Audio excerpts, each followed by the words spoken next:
Okay, तो पिछली बार कुछ की पॉइंट्स याद है किसी को? somebody wants to summarize या क्विकली एक दो पॉइंट्स जो भी याद हो, क्या डिस्कस करा था हमने?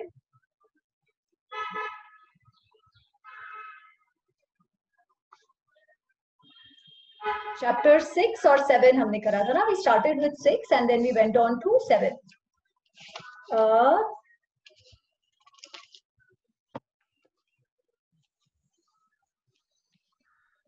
पिछली बार हमने बहुत सारे टॉपिक्स पे डिस्कशन किया था. तो बेसिकली एक तो हमने ये डिस्कस किया था कि एक्चुअली उसके पहले क्लास में भी had डिस्कस कि कृष्णा अर्जुन आस्क्स कि भाई ये मन तो बहुत चंचल होता है, उसको कैसे निग्रह करो, उसको कंट्रोल कैसे करो. एंड कृष्णा से सिर्फ दो ही रास्ते हैं, दो ही रास्ते, और वो भी साथ साथ करने. क्या है वो दो रास्ते?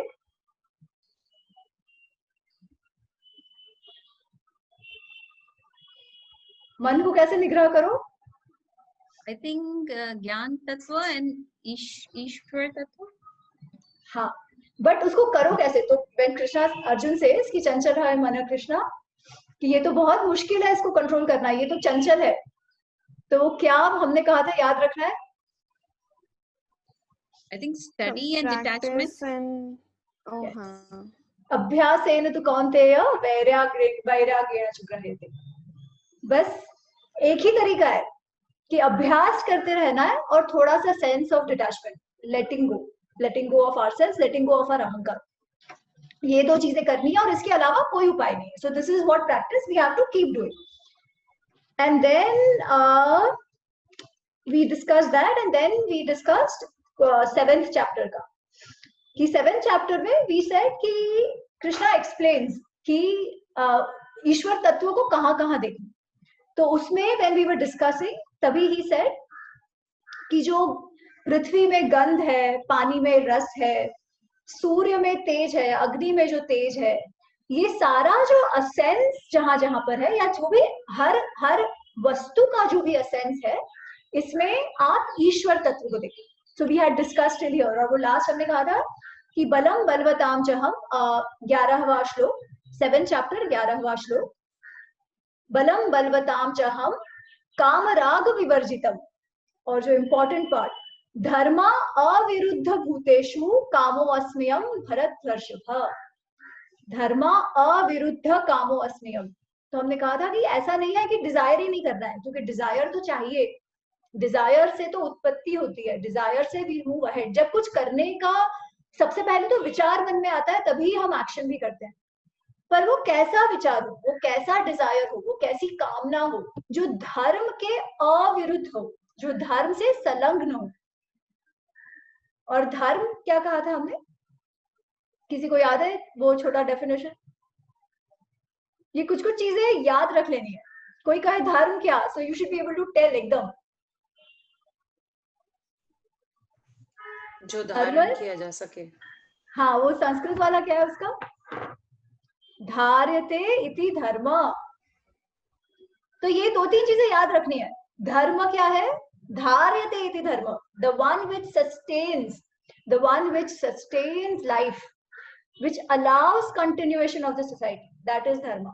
तो anything, any कामना, any desire जो सस्टेनेंस में हेल्प करता है, वो धर्म है. और इसीलिए हम जो कहते हैं कि अच्छा लॉ, रिलीजन, जो अपना कॉन्स्टिट्यूशन, ये सब क्यों चाहिए? बिकॉज एक सिस्टम से चलना चाहिए. जब चीजें सिस्टम से चलेंगी तो सोसाइटी ढंग से रह पाएगी. अगर सब अपने मर्जी का करेंगे तो वो नहीं हो पाएगा. इसीलिए we have certain code of conduct. Now dharma is much larger than that, but code of conduct is a part of it. क्यों? क्योंकि अगर सर्टेन रूल्स एंड रेगुलेशंस होने चाहिए सोसाइटी को डिसिप्लिन में रहने में, ताकि सब लोग ढंग से रह पाए, ढंग से इंटरैक्ट कर सके. There are certain rules of engagement, right? So law is one part of dharma, but dharma is even bigger, and that is dharyate, everything that allows sustenance of life. और इसीलिए injustice is not tolerated, because अगर injustice होने लगा तो anarchy हो जाएगी दुनिया में. injustice, unjust behavior जब होता है, तब धरती के या जीवन के प्रोग्रेस होने में, एज ए सोसाइटी, प्रॉब्लम्स खड़े होते हैं. As a society we don't progress well, and that is why adharma, and that is why it is adharma, that is why it is injustice, and that is why injustice has to be fought. और वही कृष्ण ऐसे कह रहे हैं कि भाई तुम धर्म पे ध्यान दो, बाकी सब चीजों पे ध्यान मत दो, मेरे दादा काका मामा ये सब है, that is not important. What is your role here? Your role is to fight injustice. Why? Because वो धर्म संगत है. धर्म संगत क्यों है? क्योंकि लॉन्गर व्यू में, मतलब लार्जर पर्सपेक्टिव में, over a longer run justice का एस्टैब्लिश होना जरूरी है, और इसलिए तुम लड़ो. ये शॉर्ट टर्म है, जो अभी जो मृत्यु होएंगी वो सब शॉर्ट टर्म है. लॉन्ग टर्म का सोचो, लॉन्ग टर्म का सोचो, लॉन्ग टर्म प्रेसिडेंट्स क्या सेट कर रहे हैं उसका सोचो. अगर ऐसा हो गया कि जिसने इनजस्टिस किया है, और इनजस्टिस क्यों करता है, वी सेड ना, पाप क्यों करते हैं, तो कृष्णा सेड काम एष क्रोध एष, कि बहुत ज्यादा लस्ट, बहुत ज्यादा डिजायर, बहुत ज्यादा जिससे एंगर आता है कि भाई सब मेरा, लोभ मोह सब मेरा है और इसके लिए मैं कुछ भी कर सकता हूँ. तो वो सब जब बढ़ जाता है, वो सब होता है, तब मनुष्य पाप में पाप करता है. पाप करता है मतलब क्या? अधर्म करता है. अधर्म करता है मतलब क्या? He does things which hinder the sustenance of the society. और इसीलिए we have to put it in place, और इसलिए we have to act in a way कि it is counted. Okay, so that is where we left last time, कि भाई वो काम आवश्यक भी है. तो बिकॉज अभी तक हम कह रहे थे कि we have to be careful of काम, है ना, desire we have to be, but काम से तो उत्पत्ति भी होती है, काम से प्रोग्रेस होता है, और इसलिए काम कैसा हो? धर्म अविरुद्ध हो, जो धर्म के साथ हो वैसा काम करना है.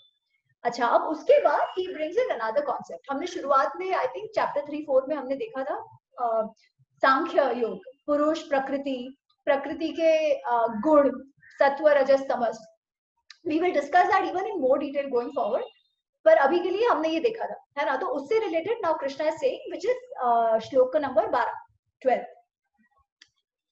सो ही सेइंग चैप्टर 7 श्लोक 12, ये चैव सात्विका भावा राजस्तामश्च ये मत्त एव एति तान विधि न तु अहम तेषु ते मयि. सो ही सेज यच्चैव सात्विका भावा राजश्च तामश्च च ये जो सात्विक भाव है, राजसिक भाव है, तामसिक भाव है, ये सब को वो मुझसे ही आए हैं, ये तुम समझो. हमने क्या कहा था कि पुरुष है, प्रकृति है, ठीक है. पुरुष के कोई क्वालिटीज नहीं है. पुरुष इज द कॉन्शियस तत्व, जैसे हम एनर्जी और बल्ब की बात करते हैं. तो जो consciousness, the energy, that is the पुरुष तत्व, एंड प्रकृति इज द मटीरियल तत्व. And when they get together life happens, है ना. एंड वी सेड प्रकृति के फिर 3 मेन गुण है, रजस तमस और सात्विक. अब कृष्ण कह रहे हैं कि ये जो प्रकृति के जो गुण है उसे भी तुम मुझसे आया समझो, ठीक है. He is raising it to a level up. अभी तक हम पुरुष प्रकृति की बात कर रहे थे, बट फिर पिछले बार ही brought in the concept of Ishwar tattva. Ishwar tattva is even a level higher, ठीक है. और वो ईश्वर तत्व से ही पुरुष भी है, ईश्वर तत्व से ही प्रकृति भी है, और इसीलिए सही कि जो ये रजस तमस तत्व के गुण है, इनको तो मुझसे आया समझो. बट ही ऑल्सो सेज न तो अहम तेषु ते मयि. अहम, मैं, तेषु, उनमें, न, नहीं हूं, वो मुझ में है, ठीक है. अब इसको कैसे समझो? आप सारे लोग साइंस वाले हो, है ना. सो वाटर, पानी का फॉर्मूला क्या है बताओ सुभाष? पानी का फॉर्मूला क्या है? H2O. H2O is what? Hydrogen 2 atoms, oxygen 1 atom. हाँ, अच्छा. अब जब पानी बनता है, अच्छा, हाइड्रोजन का भी no what is the property, है ना. Hydrogen is very combustible. Hydrogen होगा, एक तो वो बहुत लाइट होता है, और अगर आग के आसपास आया तो वो भड़क जाएगा, भड़केगा, है ना. पर पानी क्या करता है? आग बुझाता है.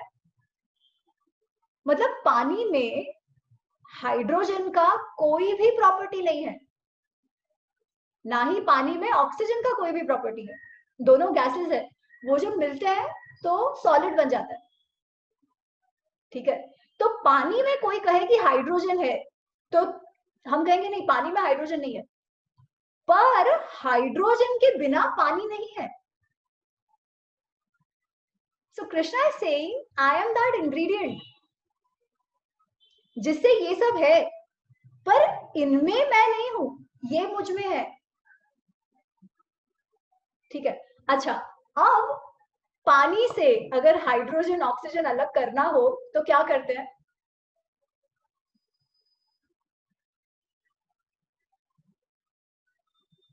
You know, there's a chemical experiment जिससे आप ब्रेक कर सकते हो हाइड्रोजन और उसको अलग, और उसके लिए you need a lot of heat, बहुत सारा हीट देना पड़ता है उसको to make that process happen, ठीक है।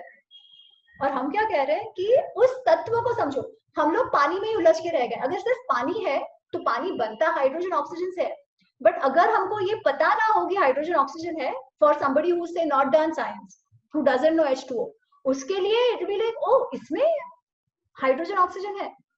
बट नाउ जो ज्ञानी है, ज्ञानी कौन? जिन्होंने साइंस किया हुआ है, वो जो ज्ञानी है वो तो जानते हैं कि भाई at the end of the day इसमें हाइड्रोजन ऑक्सीजन है, और जब आप बहुत हीट करो और उसे ब्रेक करो तो आपको हाइड्रोजन और oxygen, you can separate it out as well.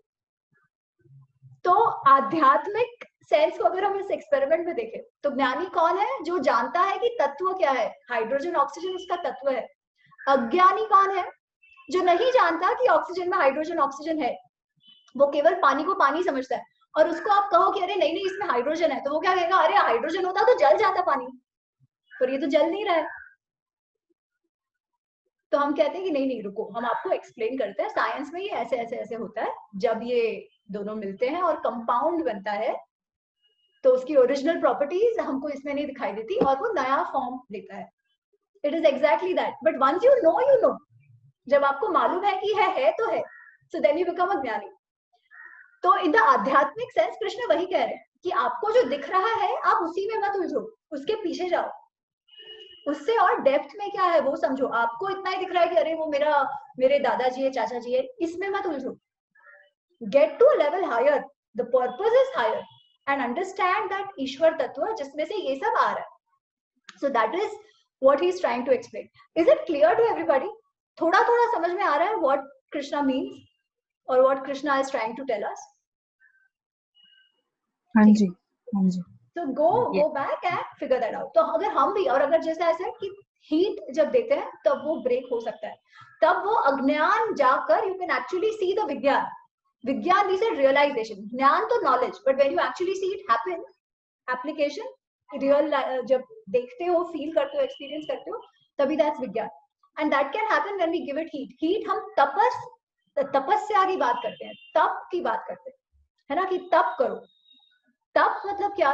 तप मतलब तपना, तपना मतलब हीट। तो जब तपस्या कहते हैं तो मतलब वही हीट अपने अंदर जनरेट करो, पर वो हीट मतलब ऐसा नहीं कि गरम गरम। Heat is the practice, the effort that you put in to get beyond, that is तप। और उसको भी हीट कहते हैं बिकॉज वो एनर्जी है, और जब पानी को भी एनर्जी देते हैं तो वो टूट कर you can get to the tattva of it, to the essence of it. That is one. Now there is one more way to think about this, ठीक है, कि साइंस नहीं मालूम, चलो कोई बात नहीं, समझ नहीं आ रहा, कोई बात नहीं, there is one more way.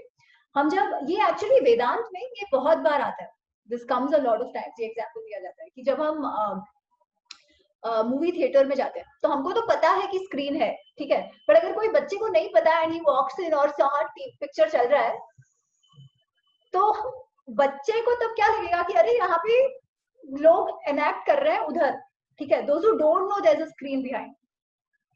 If I was not aware कि पीछे स्क्रीन है, तो मुझे लगा कि मेरे सामने ये सब चल रहा है, जैसे स्टेज पे चल रहा होता है, स्टेज पे तो चल रहा होता है ना, अपने सामने चल रहा होता है, तो मैं तो यही सोचूंगी कि ये सब मेरे सामने चल रहा है, वो भाग रहा है, हीरो हीरोइन गा रहे हैं, वो सब मेरे सामने चल रहा है।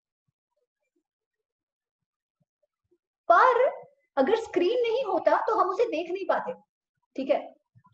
तो हमारा मूवी देखना is because the screen is there, और स्क्रीन पे प्रोजेक्शन हुआ है and we see the movie, and anybody who doesn't know will think it's being acted over there. But जब ज्ञान आता है कि नहीं भाई, ये तो सिर्फ प्रोजेक्शन है, ये तो पीछे का सबस्ट्रेटम है। ये पीछे का सबस्ट्रेटम नहीं होता तो मूवी नहीं होती, पर मूवी में सबस्ट्रेटम नहीं है, ठीक है। सो ईश्वर tattva is that substratum which allows things to happen over it, is another way of understanding, ठीक है। I think we'll go ahead and then we'll see थोड़ा सा और इसको समझेंगे। So then he says त्रिभिः गुणमयी एभाः वैरिभिः सर्वमिदं जगत् मोहितं न अभिजानाति मामेभ्यः परम अव्ययम्। Let me do the next one as well. 13-14 दैवी ही एषा गुणमयी मम माया दुरत्यया मामेव ये प्रपद्यन्ते मायाम एताम तरन्ति ते। Now he brings in the word माया। हमने ये शब्द बहुत बार सुना है। माया का क्या अर्थ है जो हम समझते हैं, जस्ट नॉर्मल अंडरस्टैंडिंग माया का क्या है? आप क्या समझते हो when you hear माया? Magic. Creation. Desire. मैजिक और क्या कहा? Desire. Desire. Materialistic world. Money. Materialistic world. Emotion. Emotion. Lust. Creation. Generally क्या कहते हैं कि अरे माया में मत पड़ो। Illusion. Illusion is one of it. माया नगरी, मुंबई को कहते हैं माया नगरी। वही याद आया था एक्चुअली मुझे। सिटी ऑफ इल्यूजन, कि जो है वो नहीं है, जो नहीं है वो, जो है वो दिखता नहीं है, जो नहीं है वो है, या जो नहीं है वो दिखता है, ठीक है। तो वो माया का शब्द यूज कर रहे हैं और वो क्या कह रहे हैं कि दैवी ही गुणमयी ही ऐशा गुणमयी मम माया दुरत्यया। ये जो मेरी माया है वो बहुत ही अमेजिंग है, दैवी है। And it consist of gunamayi. गुणमयी मतलब कौन से गुण? वो जो 3 गुण जो इसके पहले वो कह रहे हैं त्रिभी गुणमयी, 3 गुण से बनी मेरी माया। ये जो है वो बहुत ही, उसके बियॉन्ड जाना बहुत ही मुश्किल है, पर जो मुझे सरेंडर करते हैं वो इसके बियॉन्ड जा सकते हैं, ठीक है। एक तो हम अभी ये 3 गुण की माया क्या है इसको थोड़ा सा कॉन्सेप्चुअली समझने का प्रयत्न करते हैं। तो बेसिकली वो कह रहे हैं कि ये पूरा जो जगत है वो 3 गुणों से लिप्त है और इस 3 गुणों में ही मोहित है। अच्छा, अब इसका मतलब क्या? मूवी चल रही है या बाहर कुछ सीन चल रहा है, ठीक है। जयती ने लाल चश्मे पहने हैं, शिल्पा ने काले चश्मे पहने हैं, पलक ने ग्रीन चश्मे पहने हैं, ठीक है। अब for you are wearing that and you are not aware कि आपका कलर कौन सा है, आपको दे दिया है कि आप पहनो। अब तीनों को जब पूछेंगे कि भाई आपको सामने दिख रहा है वो क्या है, तो जयती को वो लाल दिखेगा, शिल्पा को वो काला दिखेगा, किसी और को वो कुछ और दिखेगा। But for all of us what we are seeing is the truth for us, है ना। हमारे लिए तो वही सच्चे है जो हमें दिखाई दे रहा है, क्योंकि हम तो जानते नहीं है कि हमने कोई कलर्ड लेंसेज पहने। हम हमारे आंखों पर जो भी है, आंखों से जो देख रहे हैं, that is the truth for अस। फिर कोई कहे कि अरे तुमने तो चश्मा पहन रखा है, निकालो उसे, फिर बिल्कुल ही अरे ये तो कुछ और ही है, जो मैं समझ रही थी वो नहीं है, वो तो कुछ और है। तो ये जो गुण है वो उस तरीके के कलर्स हैं जो हमारे परसेप्शन को कलर करते हैं, ठीक है। और हम सबका वो अलग अलग होता है, एज वी हैड डिस्कस्ड ना कि रजस तमस सत्व ये स्पेक्ट्रम होता है, सब में अलग अलग प्रपोर्शन होता है, और वो उसके हिसाब से हमारी प्रकृति होती है, उसके हिसाब से वी लाइक और डिसलाइक थिंग्स, उसके हिसाब से we are inclined to do something versus not inclined to do the other things. प्रकृति के हिसाब से there will be people who will be like नहीं यार मुझे पढ़ाई करना है, पढ़ाई में मुझे ज्यादा मजा आता है। जब कोई और बोलेगा नहीं मेरे को तो धंधा करना है, पढ़ाई बढ़ाई गया भाड़ में, मैं तो अभी से शुरू कर रहा हूँ। उसके कारण there are some who are great artist and there are some who would be like ये सब नहीं करना है, मुझे खाना बनाने में मजा आता है। So there is nothing good और बैड, इट्स जस्ट दैट ये जो कलर्स हैं they give us a personality, ठीक है। और हम उन कलर्स को ही पर्सनालिटी समझ लेते हैं। हम उन कलर्स को ही पर्सनालिटी समझ लेते हैं, इसलिए हमको लगता है कि भाई मैं तो ऐसी ही हूँ, मुझे तो मीठा ही अच्छा लगता है। Very simplistic example like we always do, है ना, मुझे तो मीठा ही अच्छा लगता है और मुझे तो मीठा ही खाना है। फिर उसमें मेरे को डायबिटीज हो गया है, मुझे करेला खाना मेरे लिए ज्यादा अच्छा है, फिर भी आई विल नहीं, पर मेरे को तो यही अच्छा लगता है, क्योंकि मैंने अपना आइडेंटिफिकेशन ही वो मीठे से कर दिया है। जबकि मुझे मीठा लगना या नहीं लगना वो तो क्योंकि वो मेरा जो कॉन्स्टिट्यूशन प्रकृति के कारण आया है, वो जो मैंने चश्मा पहना हुआ है जिसके साथ आई एम बॉर्न, उसके कारण है। पर जब वो चश्मा निकल जाएगा तभी I will see it for what it is. And once I know once I see it for what it is, उसके बाद भी if I don't change, फिर वो तो मैं मूर्ख हूँ। जब मुझे समझ आ गया है कि भाई मुझे डायबिटीज जो भी है मेरे लिए शुगर अच्छा नहीं है, उसके बाद भी अगर मैं कर रही हूँ, फिर तो मैं मूर्ख हूँ ना। फिर तो it is only that I can't control my brain, and if I can't control my brain I end up taking, वो जो पूरा हमने देखा था ना कि संगात काम जाते, काम से क्रोध, क्रोध से मोह, मोह से स्मृति विभ्रम, स्मृति विभ्रम से क्या था वो बेसिकली बुद्धि नाश, और बुद्धि नाश से प्रणश्यति, one leads to another, going down down down down. Everything starts from that desire and my thinking कि भाई मैं तो ऐसे ही हूँ, मैं इससे निकल नहीं सकती, and I end up taking wrong decisions. So that is where we go. So jnana, when we say jnana, what is jnana? Jnana is getting rid of those colors, or rather knowing that there is a color. ठीक है, we are born with it, we can't do anything about it, वो है तो है, ठीक है, वो है, accept it, उसको हमें कुछ भगा नहीं देना, उसका फायदा भी हमारे लाइफ में हुआ। प्रॉब्लम तब आता है जब उसका नुकसान होने लगता है। ये सब हम डिस्कस इसीलिए कर रहे हैं कि जब इन चीजों का नुकसान होने लगता है, जब तक अपने लिए अच्छा है तब तो वो है ही ना। The reason we desire food is because we need food. अगर हमारे में वो इवोल्यूशनरी खाना देख के खाने की इच्छा नहीं होती तो हमारा ग्रोथ ये सब हिंडर होता, क्योंकि हमारे लिए कोई हम प्लांट तो नहीं है कि अपने आप खाना चला जाएगा जमीन से सोर्स करके। हमको वो एक्शन करनी पड़ती है। वो एक्शन करने के लिए I should have the desire to do that action, that is why I have those desires. ठीक है, तो I need those desires, those are my evolutionary instincts. मुझे कंफर्टेबल लाइफ चाहिए ताकि मेरे फिजिकली में कम से कम हार्म कर सकूं। फिजिकली हार्म नहीं होगा तभी I can survive better, so that is also a survival instinct. But जब मैं कहूँ कि नहीं नहीं मुझे तो ऐसा ही चाहिए और मुझे रॉल्स रॉयल्स ही चाहिए और यही चाहिए और वो चाहिए, और अगर वो नहीं है तो मैं दुखी हो जाऊं, that is a problem. Owning a Rolls Royce is not a problem. The problem is when it is taken away, then I am unhappy. Or if I define myself with that Rolls Royce, that is a problem. होना सब कुछ चाहिए, और अगर आप देखो तो हम हमेशा से लक्ष्मी के पूजक रहे, वेल्थ के पूजक रहे, और किसी ने यहाँ पे ये जो रुद्र ये जो रुद्र ये करते हैं, वो देखा है किसी ने रुद्राभिषेक करते हैं और वो जो रुद्र का चैंटिंग करते हैं। सो दैट रुद्र के चैंटिंग में there are 3 parts, one of it is Chamakam. Chamakam because चमे चमे चमे चमे ऐसा है उसमें, ठीक है, तो समथिंग चमे, ये चमे, वो चमे, ऐसे ऐसे करके आता है। च मतलब एंड, मे मतलब टू मी, ठीक है, और उसमें वो डैश चमे डैश चमे डैश चमे ऐसा है, और वो जो डैशेस है ना उसमें जो याचक है और ये बेसिकली जो चैंट करता है वो 300 चीजें मांगता है, 300 चीजें कि गिव मी हेल्थ, वेल्थ, गाय, घर, ये वो सब कुछ जो भी हम बोल सके ना वो मानता है। और आप देखो रुद्राभिषेक में भी रुद्र की चैंटिंग होती है, रुद्र चमकम की भी चैंटिंग होती है, शिवरात्रि के वक्त भी होती है। तो हम लोग ऐसे नहीं है कि भाई नहीं कुछ नहीं चाहिए, हम तो गरीब होके बैठेंगे। देर इज नो क्या कहते हैं, ग्लोरिफिकेशन ऑफ गरीबी, नहीं, ये नहीं है। We have to strive for resources. भूख्या पेट भजन न था, पहले तो पेट को पूरा करना, पेट में खाना डालना पड़ेगा, बट केवल उसमें नहीं उलझना है, दैट इज द पॉइंट। ठीक है, तो रिसोर्सेज होने चाहिए, बट रिसोर्सेज हो तो वो केवल मैं मेरा करूं ऐसा नहीं, वो रिसोर्सेज को भी धार्मिक काम होना चाहिए।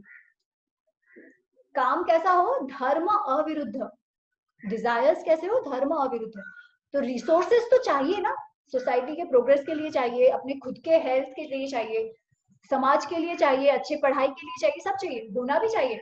जब कोई रिसोर्स जनरेशन करेगा तब दान धर्मादा भी होगा। There are some people who are not so well off, destiny के कारण जो भी है, उनको भी अगर सही से रखना है तो भी रिसोर्सेज चाहिए। तो ये तो जनरेशन करना है, बट सिर्फ जनरेट करके अपने लिए उसे सीमित नहीं रखना है। जो हमने तभी एक बार कहा था, देवान भावयंताम, ये देवान भावयंता कि परस्पर होना चाहिए। You nourish each other. Nourish करने के लिए you also need resources, you need money also, ये सब चाहिए अपने को। सो ये भी करना है, work towards that. What will take you, जो माया का एस्पेक्ट है, जो गुणों का एस्पेक्ट है, that will take you towards your resource generation, which is important. But don't stop yourself. Be aware that you are doing whatever you're doing because of the guna karma vibhag. And when it starts becoming negative, starts impacting you negatively, ज्यादा क्रोध आने लगे, आपको मालूम है आपके लिए क्या अच्छा है वो आप नहीं कर रहे हो, आपको मालूम है समाज के लिए क्या अच्छा है वो आप नहीं कर रहे हो, क्यों नहीं कर रहे हो? बिकॉज मुझे तो यही अच्छा लगता है, मुझे तो वही अच्छा लगता है। That is a problem.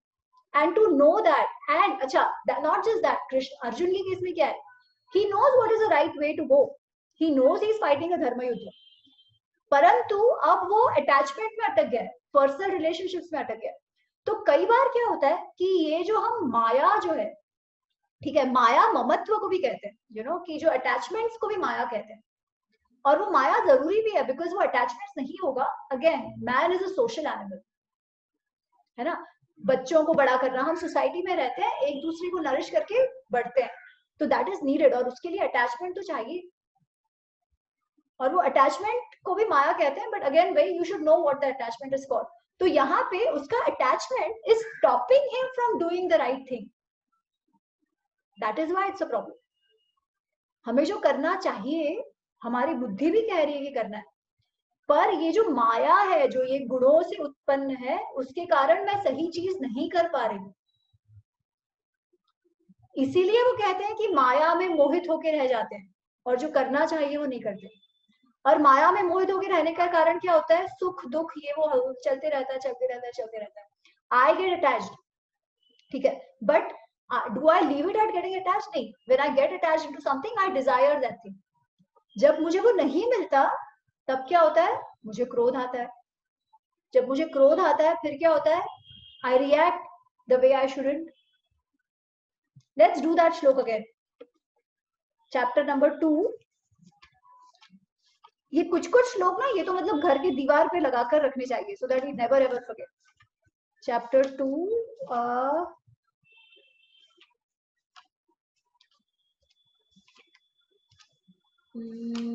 कहाँ गया? हाँ, ये रहा, चैप्टर 2, 60-63। ठीक है, लेट्स रीड इट टुगेदर। ध्यायतो विषयान् पुंसः संगस्तेषु उपजायते, संगात् संजायते कामः, कामात् क्रोधोऽभिजायते। जब मैं किसी चीज को देखता हूं, मैं केक देखता हूं, तो उसे देख के मुझे खाने की इच्छा होती है। तो वो केक विच इज अ विषय, विच इज अ ऑब्जेक्ट, उसको देख के मुझे उसमें अटैचमेंट होती है। जब अटैचमेंट होती है तब आई वांट इट, तो उसे डिजायर होता है। कामात क्रोधो भी जाते, जब वो काम पूरा नहीं होता, when that desire is not met, I become angry. कोई खा गया वो केक मेरे सामने, मैं बोलती हूँ हाथ धो के आ रही हूँ, उसके बाद खाती हूँ। उतने टाइम में कोई खा गया केक, आई विल साला मैं वेट कर रहा था। जो नहीं बोलने चाहिए वैसे बहुत बोल देते हैं, ठीक है। तो वो क्रोध आता है। फिर क्रोध से क्या होता है? क्रोधात् भवति सम्मोह, सम्मोहात् स्मृति विभ्रमः। जब क्रोध आता है तब तो आई एम डेल्यूटेड, मुझे सही गलत का तो पता ही नहीं चलता। स्मृति विभ्रम हो जाती है कि भाई और एक शायद केक पड़ा है, या अरे लास्ट टाइम मैंने भी तो उसका केक खा लिया था, या अच्छा हुआ ना केक नहीं खाया, मैं वैसे ही आई एम डाइटिंग। तो ये सब जो अदरवाइज मेरे मेमोरी में होता है, वो मुझे कुछ याद नहीं रहता क्रोध में। I forget, my Smriti is diluted, my memories which would have otherwise given me options, या would have told me past experiences, they don't come to me. तो स्मृति is deluded। उससे क्या होता है? स्मृति भ्रंशात् बुद्धि नाश। नाउ ये देखो, जब हम कोई भी चीज का डिसीजन लेते हैं, तो हमारा जो कॉर्टेक्स है that decides, but to decide, how do we decide? We से चीजों का प्रोज और कॉन्स डिसाइड करो, ठीक है, प्रोज और कॉन्स सोचो। अब प्रोज और कॉन्स हम कहाँ से रिट्रीव करते हैं? हमारी मेमोरी से, बेस्ड ऑन पास्ट एक्सपीरियंसेस और the information which is stored in our brain. कि पॉजिटिव एसोसिएशन किसके साथ है, नेगेटिव एसोसिएशन किसके साथ है. So those are in the memory. So now if my memory is deluded, my buddhi though will be nash only, na, because my buddhi, my objective decision making is based on that retrieving of the right information. But I'm not retrieving the right information. So my analytics goes for a toss. So I take the wrong decision. And what do? Pranashyati. I destroy myself is one way of looking at it. Basically, I react in a way I shouldn't. Because buddhi, I'm not thinking clear. और ये सब क्यों हो रहा है? काम एष क्रोध एष रजोगुण समुद्भव. भाई काम क्रोध हर चीज का यही है, काम क्रोध लोभ मोह मात्सर्य जेलसी. तो इसी के कारण I end up doing it and all these come from the gunas. जो गुण है सत्व रजस तमस, उन्हीं का मिक्सचर होके ये सब बनता है. ठीक है. अब गुण में फिर सत्व क्यों बुरा है? ओनली सत्व भी चलना चाहिए, है ना. सत्व को क्यों माया कहा है? सिर्फ रजस और तमस को ही माया कहो, क्योंकि उसी से गलत होता है. सत्व को तो हम अच्छा मानते हैं, है ना. पर सत्व भी अगर मैं इतना दान कर दूं कि मेरे घर पे खाने को ना हो, तो my responsibility is towards my family also ना. That also I need to know. अति सर्वत्र वर्ज्यते वर्ज्यते. अति हर चीज की बुरी है, अति अच्छाई भी बुरी है. क्योंकि अगर आप अति अच्छे हो तो लोग आपको मूर्ख भी समझ सकते हैं. And when they think you are मूर्ख, they will take you for granted, which is then adharma. So your अच्छाई has led them on the path of adharma, which is also not good. तो हर चीज लिमिट में होनी चाहिए. अति मीठा बोलना भी अच्छा नहीं है, क्योंकि अति मीठा बोलने से आप सामने वाले को गलत इंप्रेशन दे रहे हो, है ना. You have to of course be right, but not mislead the person. अच्छा बोल के आपने तो अच्छा बोला, हम कहते मीठा बोलो, वेरी गुड, बट मीठा उतना भी ना बोलो कि यार वो सामने वाला बंदा मिसलीड हो जाए, है ना. तो सत्व भी जो है जब वो अति हो जाता है तब वो तामसिक हो जाता है. ये बात आप याद रखो. और सत्व और तमस जो है ना, अच्छा रजस जो है दैट इज एक्शन. ये जो ग्रीड एंगर ये सब एक्शन ओरिएंटेड है, तो दैट इज द राजसिक क्वालिटी. बट सत्व और तमस जो है ना, they have a very interesting interlink. अति और सत्व becomes tamas. Actually, sattva or tamas mein na, a lot of things are similar. For example, when somebody has a more sattvic buddhi, so that person will have a lot of clarity of thought. ठीक है. ये जो हम धर्म संकट की बात करते हैं कि भाई ये करे या वो करे, ये क्यों होता है? Because we have a choice to make. ठीक है. Whenever there is a choice we can make, there is a sankata that we face. Now, when it comes to making choice, we have to हमारा liking, disliking ये सब आ जाता है. All this is rajas. But if I am very sattvic, I know कि भाई I take this step, I have clarity of thought, this is the way to go. ठीक है. सामने के साइड पे even tamas has एकदम clarity of thought. Just that they think they always pick the wrong step. ठीक है. और इसका आप एग्जाम्पल देखो महाभारत में. ठीक है. एक तरफ we have the पांडव, दूसरी तरफ we have कौरव. और कौरव में भी let's take दुर्योधन से एग्जाम्पल. ठीक है. दुर्योधन को उसके मृत्यु तक समझ नहीं आता है कि प्रॉब्लम क्या है.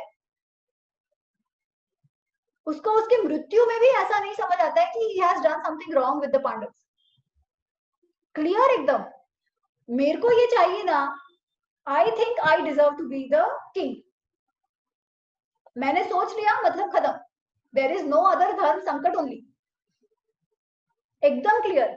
मेरे को अच्छा लगा मतलब मेरे को ये चाहिए. That is one extreme. But clarity of thought है. एकदम clarity of thought है. But that is the tamasic level. And the sattvic level would be कि भाई नहीं मैं जो कर रहा हूँ वो गलत है. So you will not do that. For example, Yudhishthir, ठीक है, he screwed up. वो जो युद्ध क्रीड़ा में गेम ऑफ डाइस में he screwed up. ठीक है. बट उसके बाद they were all very capable. वहां he would have said, जब वो गेम खेल रहे थे और इतना ह्यूमिलिएशन हुआ तो he could have told Bhim, अरे मार दी इसको अभी. भीम मार भी देता. इतने गुस्से में वो था, वो तभी के तभी दुशासन एकाध को तो मार ही देता. और कर्ण भी और अर्जुन भी था. एंड अर्जुन और भीम ने कितनी बार ऐसे वॉरियर्स को just the two of them versus everybody हराया है. तो वो तब मार सकते थे अगर उनको मारना होता तो. But Duryodhana was clear, Yudhishthira was clear that he was at fault here. and he needed to make up for it. And he thought कि I had agreed to this policy, है ना? ऐसा तो नहीं है कि somebody shove it down his throat कि भाई नहीं जबरदस्ती चाकू बंदूक के नोक पे उससे साइन करवा दिया कॉन्ट्रैक्ट, ऐसा नहीं था. He had agreed कि अगर मैं हार गया तो I will do 13 years of sannyas. So अभी वो हार चीटिंग से क्या, that's one thing. ठीक है. So that of course is like, should he have in the first place accepted that adharma is one thing, but he thought चलो for the larger good of the family, अगर इससे भी उसको शांति मिलती है और अगर वॉर नहीं होता है, सब जिंदा रहते हैं, तो let me play by the book. And he's clear and he did that. So that is one end. And the other end is Duryodhan, जिसको end तक लगते रहता है कि भाई हुआ क्या, it's all fine. ठीक है. So sattva and tamas are actually mirroring each other, just in different ways. इसीलिए have to be very careful with ati of everything. Ati of sattva also can change to tamas, ये याद रखना. And I think when we do chapters 13, 14, उसमें ये बहुत अच्छे से आता है. उसमें we do हर चीज में तमस रजस सत्व है, हर चीज में. So we say surrender. ठीक है, हम कहते हैं भक्ति अच्छी है, सरेंडर अच्छा है, मानना अच्छा है. बट जब कोई गलत कह रहा है तभी भी आप मानते रहो, जो कर्ण का हुआ. ठीक है, he was also loyal, but loyal to whom? वो अधर्म कर रहा है तभी भी आप लॉयल ले रहे हो. लॉयल इज अ सात्विक गुण है ना, कि हम लॉयल रहे. बट आप उतने लॉयल रहो कि जब आपके कारण वो बंदा गलत करता ही रहे, तो आपकी लॉयल्टी बिकम्स तामसिक. ठीक है. So that is the fun of the गुणा, कि हमको इसलिए बहुत ढंग से बुद्धि से समझना पड़ेगा कि हम कैसे बिहेव कर रहे हैं, क्या सही है क्या नहीं है. And it's very easy to get trapped in our own thought process as well. मेरा एक क्वेश्चन है, जैसे आपने बताया था कि जैसे लोगों ने अलग अलग रंगों के चश्मे पहने और उस हिसाब से उनको दुनिया दिख रही है, तो कई बार we take ourselves very seriously कि मुझे यही करना से खुशी मिलेगी और इसी से यही होगा. तो आई थिंक स्ट्रेंथ्स और वीकनेसेस भी एक इंसान की उसी से डिसाइड होते हैं कि मेरी प्रकृति के हिसाब से my strength is to work in a certain industry and my weakness is to work in for instant design. अब अगर किसी का स्वधर्म ही ये हो कि उसको डिजाइनर बनना है, पर उसमें उसकी वीकनेस हो कि वो बाकी जो अपना जो स्ट्रॉन्ग है बिजनेस अगर वो कर रहा है उसमें वो स्ट्रेंथ तो है, उसके रिजल्ट्स भी मिल रहे हैं, पर उसमें उसकी कोई खुशी नहीं है. उसको खुशी वो है उस काम में जिस काम में वो फेल होता है यूजुअली. तो फिर क्या करे? देखो, अगर आप कह रहे हो कि उसका स्वधर्म डिजाइन है, अगर उसका स्वधर्म डिजाइन होता तो he would have been good at design. अच्छा ये मैंडेटरी है. Of course. अच्छा, उसको मन से लगने से नहीं है. ही प्रोबेबली डिजायर्स कि अरे मैं अच्छा डिजायर बनता, but he doesn't have the skill for it. So then तो वो उलझ रहा है ना वो करने में जिसके लिए उसका स्किल नहीं है. स्वधर्म तो वो है जिसमें आपका स्किल भी हो and you can achieve your full potential. Okay. तो यहाँ पे तो he is confusing himself. He is getting attached to something he actually doesn't have skill for, and there could be many other reasons for it. Could be peer pressure, could be how he sees himself, could be how he defines himself. और कई बार हम इसमें उलझ जाते हैं. मैं आपको बताती हूँ, हमारा एक ग्रुप है, आज ही कुछ ये हुआ, and there was a lady who is facing some issues in her life. हम सबकी लाइफ में होता है ना, कुछ चल रहा है. अच्छा, now this woman जब भी कोई एस्ट्रोलॉजी या इसकी किसी की बात करे ना, तो शी बी लाइक नहीं ये तो गलत है, ये तो बकवास है, कोई स्टार नक्षत्र तुम्हारा क्या कर सकता है, वो कर सकता है. एंड ठीक है, this was her view. Now she had written that as in हमारा एक कॉलेज ग्रुप है where people post anonymously some problems that they are facing and they want to get out. So she had written that I am somehow getting pulled towards astrology because ऐसा कुछ होगा situation कि things might not be under her control and she is trying to make sense of it, और she is not able to make sense of things. ठीक है, तो उसको ऐसे लग रहा है कि शायद astrology might have an answer to this. ठीक है, but now she is overly depressed because the thought that came to her कि astrology might have an answer to this, and she is like I am so how do I get out of this because I don't believe in astrology. मेरे लिए तो वो बकवास है, पर अब मुझे मन अंदर से मुझे ऐसे लग रहा है कोई बोल रहा है एस्ट्रोलॉजी देख, I am split, I just want to forget it, tell me how do I get out of this stupid obsession. ठीक है, अच्छा, अब you know the situation, how do you see this? What do you think is the issue here really?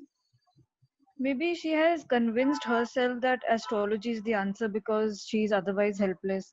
पर उनका मन नहीं है क्योंकि उनको लॉजिक नहीं दिखता उसमें.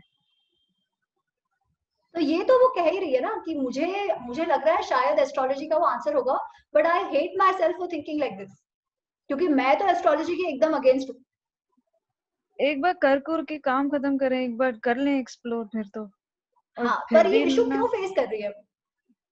बात तो सही है, कर ले यार, बिग डील है ना. हम अगर एज थर्ड पर्सन करें क्या फर्क पड़ता है, तुझे मन है देख ले, है ना. Simply that should have been the case, but she is still split. So my question to all of you is, why do you think she's going through this? And this happens to a lot of us. She's an example I'm using. ऐसा क्यों है? Why is she feeling so split about this? कि hi Ram, how am I able to think of astrology this way? I want to run away from this thought that is coming to me. ऐसा क्यों हो रहा है? Maybe she is like rigid कि मुझे कभी भी पसंद नहीं आएगी. वो अपने आप को उतना चांस नहीं दे रही है कि हो भी सकता है पसंद आए. तो शायद वो प्रिटेंड कर रही है कि उन्हें पसंद नहीं है, पर अंदर से शायद हो. Yes, very good. और predisposed notion कि क्योंकि एस्ट्रोलॉजी बेकार ही होती है, but so she is inclined towards believing in that, so that's why there is this dilemma. Yes. उसने अपने आप को डिफाइन कर दिया है कि मैं तो एकदम रैशनल, मैं तो भाई IIM की लड़की, मैं तो एकदम रैशनल, मुझे जो साइंस जिसमें नहीं दिखता उसमें वो मैं नहीं कर सकती. I am this, ठीक है. I have made a box for myself, I have put myself in here and I have closed the door. अपने आप को ही मैंने कैद कर लिया है अपने इंप्रेशन में, अपनी डेफिनेशन में. क्यों भाई? ऐसे भी हो सकता, ऐसे भी हो सकता है कि whatever difficulty she might have faced in life, she has overcome on her own. तो उसको इस बात का यकीन है कि कोई भी difficulty हो, it is me who can find the solution and I can get the control over the situation. इसके beyond जाके एस्ट्रोलॉजी बोलती कि आप कुछ भी करो, but ये चीजें शायद होगी ही तुम्हारी जिंदगी में. So that is conflicting with her own confidence and value system. No, she has not even seen it yet. Astrology में क्या बोला है वो तो उसको मालूम ही नहीं है. So she doesn't want to depend on something unknown, क्योंकि she is which is like, fine, right? If that was the case, which is fine, कि ठीक है मैं नहीं देखने वाली हूँ, कुछ भी हो जाए. But she's not even doing that. She's hating herself for having that thought. अब आप देखो, this is such a weird state to be in, and the thing is we all fall into this phase every now and then. ये तो एकदम extreme mode है. The point is we have to be very careful about not उलझोइंग in our own definitions of ourselves. जो मैं हर बार कहती हूँ कि मैं तो ऐसे ही हूँ, मैं तो वैसे ही हूँ. अच्छा, अब जब ethical चीजों की बात आती है वो तो अलग चीज है ना, कि नहीं मैं झूठ नहीं बोल सकती. All that is fine. You have a value system for yourself. All that is fine. अच्छा, अगर आपको ऐसे लग रहा है कि आपको एस्ट्रोलॉजी में ये नहीं है, बट आपको मन कर रहा है, यू एटलीस्ट फिगर आउट ना. आपने कभी फिगर आउट किया एस्ट्रोलॉजी क्या है? नहीं. बिकॉज जब भी आपको किसी ने कहा आपने लड़ाई कर ली उनके साथ. तो look at it from studying perspective ना. Try to figure out and then discard something. सबसे पहले तो वही है, आपने अपने बारे में डेफिनेशन कर लिया, आपने दूसरे के बारे में, astrology is an example here but it could be anything else. आपने दूसरे के लिए वो भाव बना लिया कि ये तो बकवास ही है. आप भाव बनाओ, बट देन एटलीस्ट आप फिगर आउट तो करो उसके पहले, इवन बिफोर रिजेक्टिंग और एक्सेप्टिंग समथिंग. पता तो करो. अगर आपको इतना अंदर से इतना ज्यादा द्वेष किसी के लिए है तो at least have the right reasons for it, है ना. At least have the right reasons for it, then you can discard it. And अगर आपने सोच समझ कर उसको डिस्कार्ड किया ना, तो then you will not be in this state. फिर you'd be like, नहीं, I have figured it out, ठीक है. I feel like ये, I know इसमें से क्या होगा क्या आगे, ठीक है, whatever, and I'll get out of it. पर आपने उसको रिजेक्ट कर दिया विदाउट फिगरिंग आउट. हाँ जी. मेरा ये सवाल है कि सबका अगर अलग अलग लेंसेज होते हैं और एक जना कहता है कि मेरा लेंस सही है, मेरा कलर सही है, तो मतलब हाउ दूसरे लोग ऐसे कैसे बताया जा सकता है कि किसका कलर्ड लेंस बेटर है या किसका कलर्ड ऑफ लेंस सही है? उस केस में, क्योंकि मेरा अक्सर बहस हो जाती है मेरी लोगों के साथ, एंड मॉरल वैल्यूज सबकी अलग होती हैं, एक जने के लिए वो चीज सही होती है, दूसरे के लिए वो चीज गलत होती है, and we then talk about perceptions, and argument कहाँ पे आके इम्पास हो जाता है, जहाँ पे हम बोलते हैं कि अरे तुम्हारा परसेप्शन अलग है और मेरा परसेप्शन अलग है, तो तुम जो कह रहे हो वो भी सही है, मैं जो कह रहा हूँ वो भी सही है। तो मैं हमेशा उस चीज में कंफ्यूज हो जाती हूँ कि who tells कि कौन सही है, and who tells कि किसका glasses of whatever they see the world as is correct and how. ये बहुत हद तक वो एलिफेंट वाला एग्जांपल नहीं हुआ कि जो पैर पकड़ा, कोई दांत पकड़ा, कोई इसका ट्रंक पकड़ा, कोई पूंछ पकड़ा, तो सबने अलग अलग पकड़ा, बट होलिस्टिक व्यू में देखे तो वो एलिफेंट तो मतलब सब सही भी है, सब गलत भी है, पता नहीं। तो जब एलिफेंट एग्जाम्पल है ना, तब it is possible कि people are looking at different parts and the holistic picture is different, and a lot of times this is also true, ठीक है? Sometimes actually you are looking at something with a colored lens because we are involved, है ना? जब हमारे से कोई चीज related हो या हम उस पर अटैच्ड हो, तो हम उसको एक अलग तरीके से देखेंगे जिसमें हम ऑब्जेक्टिव नहीं रह सकते। जब ऐसा हो ना, तब a third person can tell us कि भाई क्या चल रहा है। इसीलिए we have judiciary कि भाई एक अनबायस्ड पर्सन जो है, जिसको ना इससे कुछ लेना देना ना उससे कुछ लेना देना, and he can look at you, look at us and say हाँ भाई ये कर रहे हो, but actually यही सही तरीका है, आप इसको अपने मोह के लिए कर रहे हो, आप इसको whatever मोह के लिए कर रहे हो, ठीक है? पर ये जो जुडिशरी जो एक्सटर्नल है ना, उसी को हमारे अंदर लाना है, बिकॉज हमने लेंस तो पहना है, ठीक है, बट जब हमें पता चल जाए कि हमने ये लेंस पहना है, तो तब हम उस लेंस को हटाकर भी तो देख सकते हैं, है ना? जब तक हमको पता ही नहीं है कि हम उसको कलर्ड ग्लासेस से देख रहे हैं, तब तक तो वी विल बी लाइक नहीं मेरे लिए तो ये काला ही है या मेरे लिए तो ये लाल ही है। पर जब आई बिकम, मुझे ये समझ आया कि यार पॉसिबल है कि मैं भी कहीं कुछ गलत लेंस से तो नहीं दिख रही, और मैं वो लेंस को निकालूं, और वो लेंस को निकालना ही तो ज्ञान के थ्रू होता है, जो हम गीता में कर रहे हैं कि भाई एक्चुअली कृष्ण अर्जुन को कहते हैं कि निष्त्रय गुण्य भव, कि गुण तो अपना काम करेंगे, गुण के कारण लाइकिंग डिसलाइकिंग तो है, but you move beyond the gunas, आप इस माया से बाहर निकलने का प्रयत्न करो। और वो बाहर कैसे निकलते हैं, तो शिल्पा ने तभी कहा था ईश्वर तत्व, ज्ञान तत्व, कर्म तत्व, योग तत्व, ये तो सारा है कि हम जो ये डिस्कशन कर रहे हैं वो भी इसीलिए है कि क्या हम कह सकते हैं कि भाई रुको, इमोशंस को एक तरफ रखो, क्लियर स्मृति से can I take a step back, जो हम टेक अ स्टेप बैक की बात करते हैं, और चीजों को जैसे वो मेरे बाहर हो रही है ऐसे मैं इवैल्यूएट कर सकती हूँ क्या, मैं किसी और के शूज में खड़ी रह के समझ सकती हूँ क्या, या एज अ थर्ड पर्सन मैं इसको देख सकती हूँ क्या? मतलब क्या वो जो साक्षी भाव है, वो साक्षी भाव हमारे अंदर ही है, हमारी आत्मा और हमारी बुद्धि यही है। पर बिकॉज बाकी सारी की जो माया है उसके कारण हमारी बुद्धि डेल्यूड हो जाती है और हमको सही दिखता नहीं है। तो सबसे पहले तो हमको अपने आप को ये कहना है कि भाई पॉसिबल है I am wrong about something, या पॉसिबल है I am looking at something with a coloured lens, but when you have that awareness and then you take a step back, then in a lot of situations some people have a wrong influence or impression, especially when it comes to a lot of opinions, just because of lack of information. आपको शायद उस बंदे से कुछ ज्यादा पता होगा which has helped shape your opinion, है ना? उस बंदे ने उसको डिस्कार्ड कर दिया होगा। अब उस चीज में तो of course there is a right and a wrong, और इसीलिए judiciary is also able to take a decision, right? वो ऐसे तो नहीं कहती कि आप भी सही हो आप भी सही हो, it gives a call, it gives a decision कि भाई इस केस में ये सही है, इस केस में ये सही है। तो सही गलत भी हो ही सकता है, everything can not be a matter of perception, but लेकिन जरूरी नहीं कि तुमने तुम्हारा लेंस निकाला, वो सामने वाला भी लेंस निकाले ही, यही जरूरी नहीं है। So it is still possible to not arrive at a conclusion because you both have to be on the same page, right, in terms of removing the lens. But आप एक इंसान के अंदर से उसके एक्सपीरियंसेस अलग कैसे कर सकते हो? अगर आप जुडिशरी की भी बात करें तो जज भी एक he is a person, he must be 50 years old, 60 years old. He must have accumulated so many experiences throughout his life. In the end, judge can also be biased towards one side because of it's called personal bias, I think. Science में जो हम probability में वो research करते time जब हम करते हैं तो पर्सनल बायस आ जाते हैं कि आप उस चीज को अपने पर्सनल एक्सपीरियंसेस के बेसिस पे जज करते हो, even if right or wrong, but still somewhere you are biased towards one side क्योंकि आपका जो लाइफ रहा है उस हिसाब से.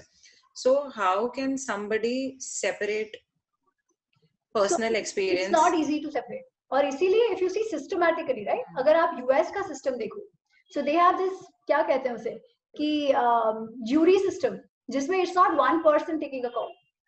You bring in multiple people, है ना? So the idea is that this will be kept out. जो emotional biases है, वो जब बहुत 3-4 लोग होंगे, so that might actually help. We can help each other get over that bias. So this is a systemic thing कि हाँ system के through you try to eliminate it. Exams में क्या करते हैं to take away the bias? They have their manual intervention जितना कम हो, human intervention जितना कम हो, उसको निकालते रहते हैं. Because हर बंदा उतना aware नहीं है कि अपने biases को समझ सके. So you're very right about it कि हाँ judiciary में होता है. But the point is how much can we elevate ourselves to the level जब at least हम हमारे biases को समझ सके. सामने वाला हर बार समझेगा कि नहीं समझेगा वो उसका प्रॉब्लम है, बट क्या हम हमारा समझ सकते हैं? और कई बार हमारा जो सुख और दुख भी है ना वो हमारे बायसेस के कारण ही होता है, जो हमें दिखता नहीं है. आप देखो कई बार ये होता है कि अरे मेरे साथ ही ऐसा क्यों हुआ, लोग कहते हैं अरे मेरे साथ ही ऐसा क्यों होगा, मैं तो ये करती. क्या फ्रैंकली क्या उसी के साथ ऐसा हुआ होता है? क्या किसी और को दुख नहीं हुआ होता है? सबको मिला होता है यार. फिर भी हमको लगता है अरे मेरे साथ ही ऐसा हुआ, और मुझे लगता है मेरे साथ हुआ वो तो सबसे बुरा हुआ, किसी और के साथ हुआ रहेगा शायद इतना बुरा नहीं, बट मेरे साथ तो सबसे बुरा हुआ होगा. इसीलिए we have to be aware about the surroundings as well कि यार हमसे भी लोग ज्यादा दुखी हैं, है ना? ऐसा नहीं है कि सिर्फ हमारे साथ हुआ है. उसमें भी जब अच्छा होता है तब हमको नहीं लगता कि हमारे साथ ऐसा क्यों हुआ, तभी हमको क्या लगता है अरे आई तो डिजर्व इट, मैंने तो ऐसे कर दिया वैसे कर दिया, है ना? तभी हमको ऐसा लगता है अरे मेरे साथ ऐसा क्यों हुआ. तो that is that bias also कि हम हमारे साथ जो बुरा हुआ या जिससे हमको पेन हुआ है उसको ज्यादा महत्व देते हैं और उसकी मेमोरी ज्यादा इम्प्रिंट हो जाती है दिमाग में. और ये सब होता है. और इनफैक्ट हम that is why we have to start observing how we think, how we speak, how the imprints are becoming, how कि अगर आपको कुछ भी लगे कि हम लोग कैसे सोच रहे हैं. और ये कैसे होता है पता है? जब आप ध्यान में बैठो, और ध्यान में मतलब मैं ये भी नहीं कह रही हूँ कि मेडिटेशन में बैठ जाओ और कोई विचार ना आए. You sit and let the free flow of emotions and thoughts happen. It's beautiful. आप आधा घंटा बैठो, ठीक है? आधा घंटा बैठो and do not even force to stop or do not even try to do anything. You just sit, eyes closed, आँख बंद करके बैठे रहो and let thoughts come and go. ठीक है? अभी तो we are doing Gita. It will be even more interesting and you will be amazed at your own thoughts. ठीक है? Because हमारा जो मन, हमारी जो आत्मा है ना, वो बहुत ही कटु सच बोलती है. हम उससे भागना चाहते हैं पर आत्मा कटु सच बोलती है. तो हमको कोई दिमाग विचार आएगा, ठीक है, और हमको अरे मैं तो ऐसी, मैं तो वैसी.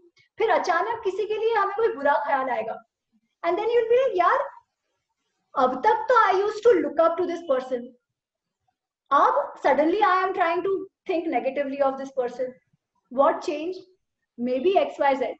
Now this XYZ changed for me. Why? Because maybe I was getting attached in a way I shouldn't have.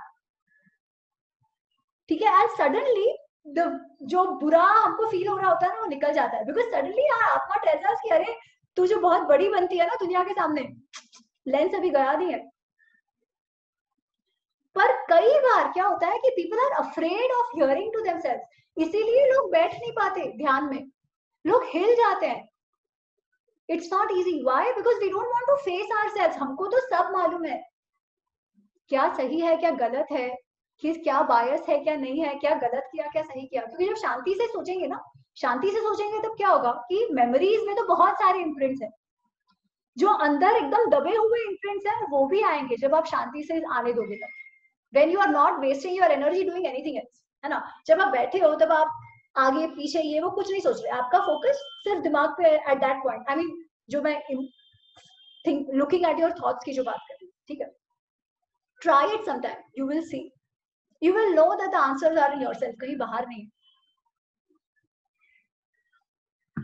Okay. अच्छा, ये ऐसे जो बैठने का आपने बताया, उसमें मतलब ये जरूरी है कि you should empty stomach, और मतलब is it okay if you have a meal? ना, anyway, just sit. कभी भी मन करे, just sit and let the thoughts come and go. Of course, always good if you do it every day in the morning, तो ज्यादा perception clear होते जाता है. But ये तो मैं सिर्फ ऐसे ही एक्सपेरिमेंट के लिए बोल रही हूँ कि आप बस सोचो, try it out. सुबह शाम, mornings are usually better for me. Mornings are usually better for me because रात होते होते मेरा दिमाग काम नहीं करता है, but that's me. Maybe it might be different for different people, right? So whenever it works for you.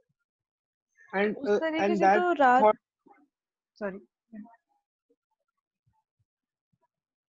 and that thought that people suggest कि before you do before you sleep, so you recall your day और आप सोचिए और आप लिखिए, वो ये दोनों चीजें सेम है क्या? वो भी तुम सोच रहे हैं अपना क्या आज का दिन कैसा रहा, and इसमें तो writing your क्या, you are achievement. trying to think.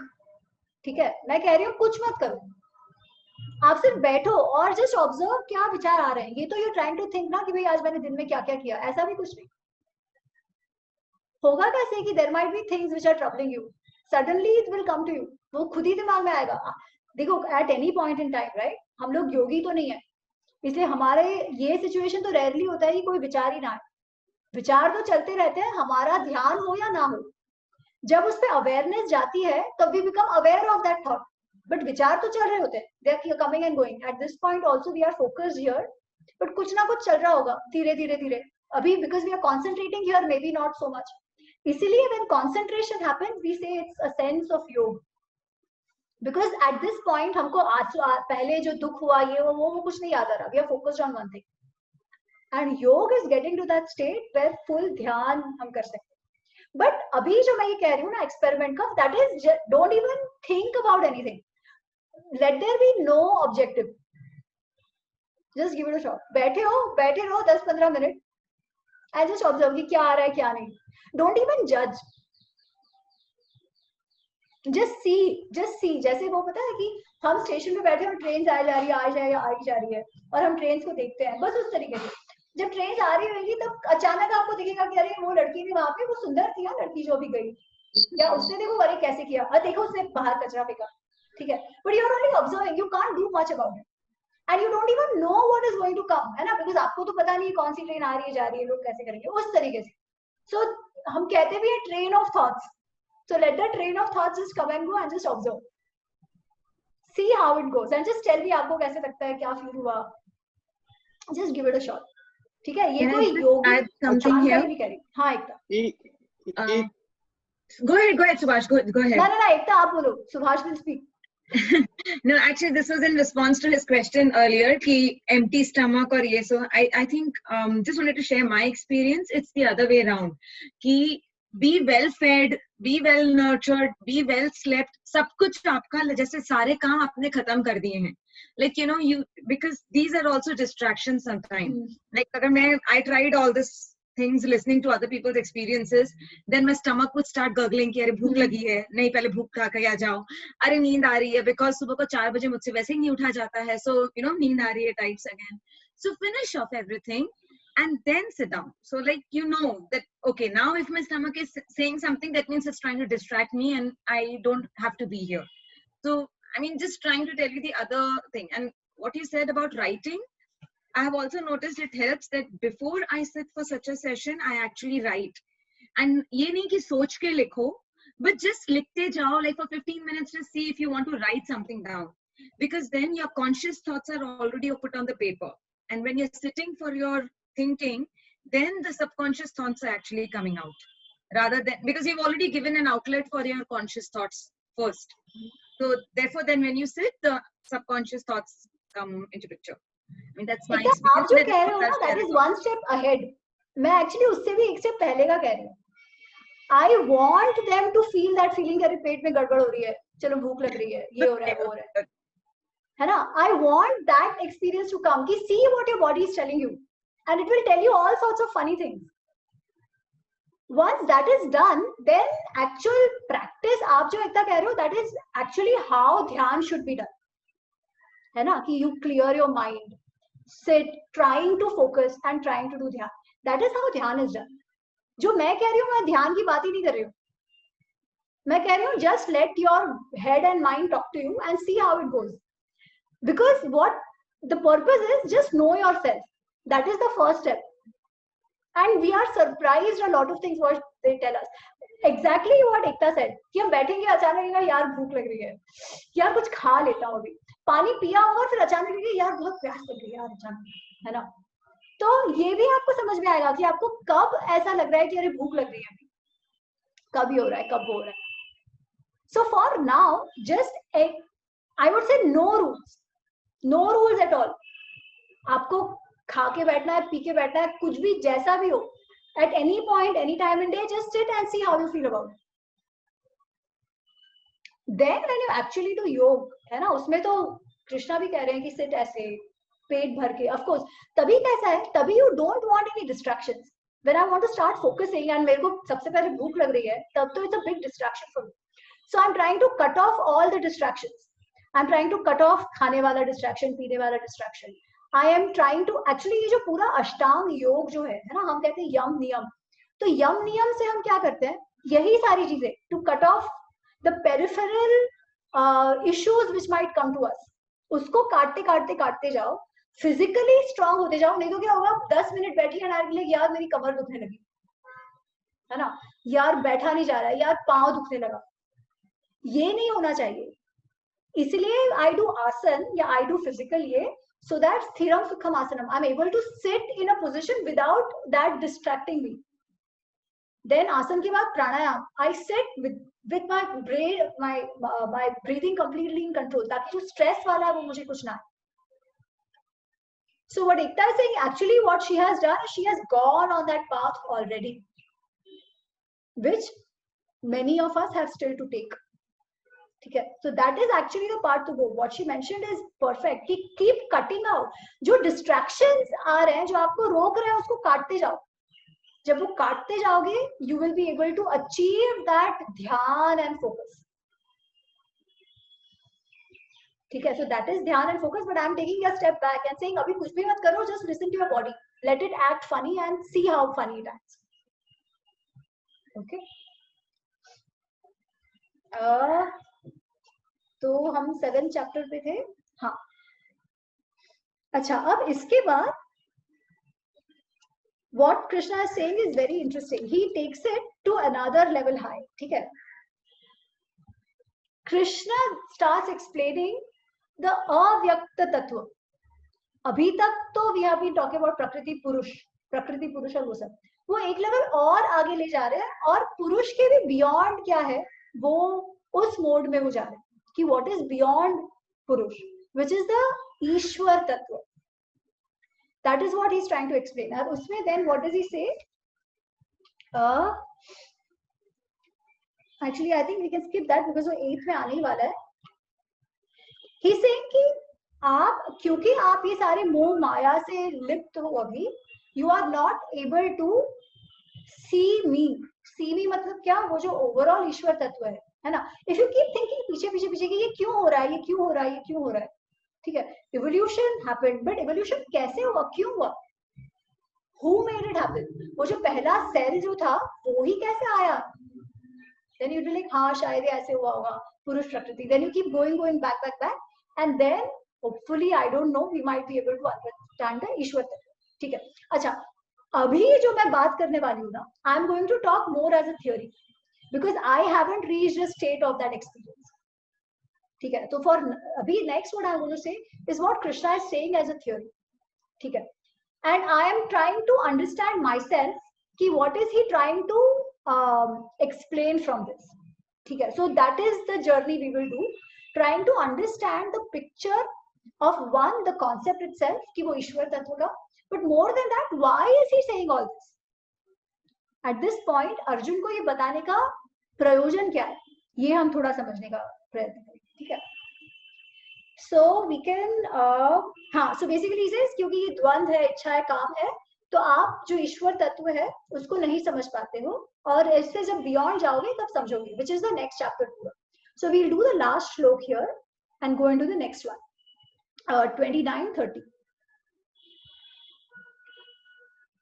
जरा मरण मोक्षाय माम आश्रित्य यतन्ति ये ते ब्रह्म तद विदुः कृत्स्नम आध्यात्मम कर्म च अखिलम साधिभूताधिदैवं मां साधि यज्ञम च ये विदु प्रयाण काले अपि च मां ते विदु युक्तः चेतस.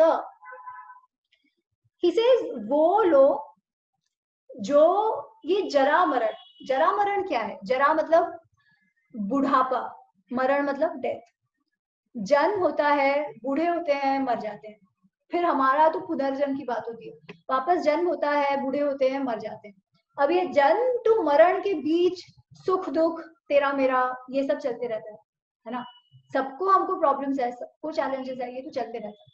सो ही सेइंग ये ऐसे लोग, ऐसे योगी जो जरा मरण से मोक्ष चाहते हैं. हम पिछली बार मोक्ष की बात करें, ठीक है. जरा मरण से मोक्ष चाहते हैं, वो क्या कहते हैं? वो मुझ में ध्यान देते हैं. और ये जो उन्होंने जो टेक्निकल टर्म सारी कही है कि ब्रह्म, अध्यात्म, आदिभूतम, आदिदैवम, आदि यज्ञम, इसको ढंग से समझते हैं. और प्रयाण काल, मरने के समय मेरा ध्यान करें. ठीक है, ये वो इतना कह रहे हैं कि बेसिकली ये जो योगी है, जो मोक्ष चाहते हैं, वो इन सब चीजों को जानते हैं और एंड टाइम पे मेरे में ही ध्यान करके रहते हैं. Of course, now Arjun doesn't understand because we also don't understand what these terms are. So that is Arjun's next question, which starts the next chapter. ठीक है. अच्छा, पिछली बार हमने मोक्ष की बात कही थी एंड we said कि मोक्ष जो हमारे 4 पुरुषार्थ में से एक मोक्ष है ना, धर्म, अर्थ, काम, मोक्ष. ये हमारे 4 पुरुषार्थ है. Again another thing to remember, Sanatan Dharma 4 पुरुषार्थ. कौन से 4 पुरुषार्थ? धर्म, अर्थ, काम, मोक्ष. अर्थ का मतलब क्या? Resource generation. रिसोर्स जनरेशन पे ही सोसाइटी कायम है. चाणक्य से धर्मस्य मूलम अर्थ. धर्म, we said धार्यते इति धर्म, सस्टेनेंस ऑफ द सोसाइटी. तो सोसाइटी कैन सस्टेन, सबसे पहले तो उसके लिए खाना पीना रहना करना चाहिए. तो dharma, righteousness, justice can also only be there when there is artha, when there are resources. अगर रिसोर्सेज कम होंगे ना, अगर रिसोर्सेज ही कम रहे, तब तो हम एक दूसरे के साथ सबसे पहले हमारा वो जो मैस्लोज हायरार्की था, फर्स्ट लेवल पे ही अटक के रह जाएंगे, खाने पीने रहने के इसमें. तो जब वो सारा हमारे नीड्स सस्टेन होंगे, तभी हम और चीजों के बारे में सोचेंगे. ठीक है, ऐसे earth is the basis of it. और इसीलिए चाणक्य से धर्मस्य मूलम अर्थ, धर्म का मूल अर्थ है. ठीक है. अच्छा, धर्म, फिर अर्थ हो गया, धर्म हो गया, और उसके भी पहले आता है काम. काम मतलब एक तो हमने कहा धर्म अविरुद्ध काम, the desire that helps sustenance of the society, और the desire that helps us function which is in the benefit of the society. काम का दूसरा अर्थ लस्ट भी होता है. अब लस्ट क्यों चाहिए? अगर लस्ट नहीं होगा तब तो वी विल नॉट प्रोक्रिएट. काम का अर्थ बच्चों का प्रोक्रिएशन में से भी होता है. ठीक है. So to help life continue, we have to have a grahastha situation, grahastha ashram, right? जहाँ पे पति पत्नी हो, बच्चे को ढंग से बड़ा कर सके. So that is also calm. Calm is in 2 ways. One is the desire, but desire also for having kids and desire for doing better for the society. So these 3 are the goals of human life for a grahastha especially. कि आप have resource generation in the right way, function in the benefit of the society, of course, because and function in every way that even बच्चे पैदा करो. And third is be righteous to everybody around you. तो धर्म को संलग्न रह के काम करो. And the 4th goal is moksha. It is like कि सबसे beyond हो, मोक्ष प्राप्त करो. ठीक है. मोक्ष प्राप्त करना मतलब जरा मरण से निकल जाना, कि भाई ये जो पुनर्जन्म का साइकिल है उससे निकल जाओ. बट मैंने तभी भी कहा था कि हम उससे निकल के, एक तो we desire it when we are already gone, because उसके लिए there should be no desire. But जरा मरण से निकलना मतलब क्या, अगर हम उसको समझे, बेसिकली क्यों मुझे जरा मरण से निकलना है, रीजन क्या है. अगर हम कोई भी चाहे, अगर हमारे से कोई भी मोक्ष चाहते हैं तो उसका कारण क्या है? Why do I want to get out of this cycle? People feel miserable and get stuck in doing the same things again and again. Basically miserable ऐसा है ना. I am feeling miserable, I want to get out of feeling that miserable. ये जो ऊपर नीचे emotions का होते रहता है, लाइफ का होता रहता है, उससे बाहर निकलना. अच्छा, उससे बाहर निकलना बेसिकली ये जो मेरे इमोशंस है वो क्यों है? क्योंकि मुझे प्लेजर पेन फील होते रहता है, और वो प्लेजर और पेन को मैं अपने आप को इम्पैक्ट होने देती हूँ. तो अगर मेरी मानसिक स्थिति ही ऐसी हो, स्थित प्रज्ञ जैसी, जहां पे pain, pleasure, they don't impact me at all, I can still be calm. So even then I am in that state of mukti. Moksha is mukti. Mukti from anything that depletes me. Depletes me, what does deplete me? ये the continuous emotions. So if my emotions are completely in my control, my ahankar is in my control, and I am like, यार जो चल रहा है सब सही है, जो चल रहा है सही है in the sense भगवान है, ध्यान रखेगा. Then I have surrendered completely. Then I am not disturbed. And that is moksha. और अभी तक जो कृष्ण बात कर रहे हैं वो उसकी बात कर रहे हैं कि मेंटली हम कैसे उस स्थित प्रज्ञ स्थिति में आए. But Arjun is too confuse, right? उसके लिए बहुत बड़ा है. वो ये कह रहा है कि भाई मैं मर जाऊं तो भी मुझे कोई चिंता नहीं है, मुझे वो लोग मार दे तो भी मुझे चलेगा, पर मैं लड़ने वाला नहीं. तो now Krishna is taking it to a step higher.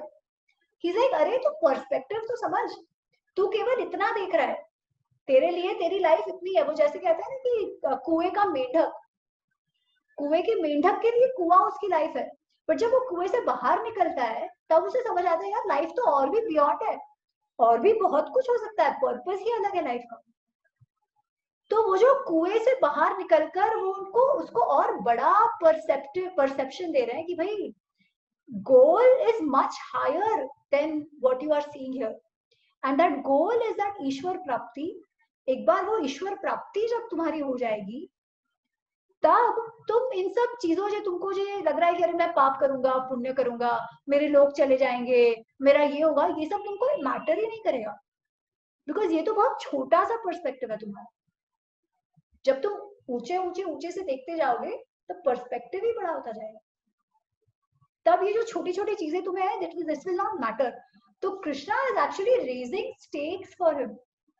he is raising his, if I say, ambition to move out of ये छोटा छोटा ये, to take a bigger look at things. ठीक है. So we finished the 7th chapter. ओम तत्सदिति श्रीमद् भगवद गीतासु उपनिषत्सु ब्रह्म विद्यायां योग शास्त्रे श्री कृष्ण अर्जुन संवादे ज्ञान विज्ञान योगो नाम 7मो अध्यायः. ओके, कितने बज रहे हैं? अच्छा, 5:20. तो नाउ वी हैव 2 ऑप्शंस. अगर यू हैव एनी क्वेश्चंस अभी तक, we can take that in the next 10-15 minutes, और we can start the next chapter. क्या करना है? I have questions. हाँ, बोलो. मोक्ष से रिलेटेड ही क्वेश्चन है मेरा कि when you talk about bigger perspective, तो बिगर पर्सपेक्टिव तो यही है ना कि ultimately you came from universal consciousness, and that's the truth. You go back to that consciousness.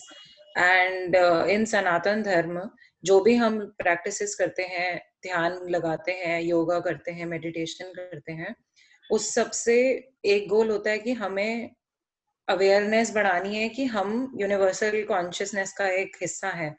तो हम मेडिटेट वो चीज अवेयर होने के लिए करते हैं. तो एक इन अ वे अर्जुन अगर ये कह रहा है कि वो मतलब इफ ही डाइज एंड मोक्ष की प्राप्ति हो जाती है, तो इन अ वे लार्जर पर्सपेक्टिव ही तो हुआ. ये अभी जो युद्ध चल रहा है वो शॉर्टर पर्सपेक्टिव है, क्योंकि वो अभी प्रेजेंटली चल रहा है, अभी इस मोमेंट में. लेकिन लार्जर पर्सपेक्टिव में तो सभी मर जाएंगे ना फिर. मतलब पर अर्जुन क्या कह रहा है कि मैं मोक्ष के लिए कर रहा हूँ?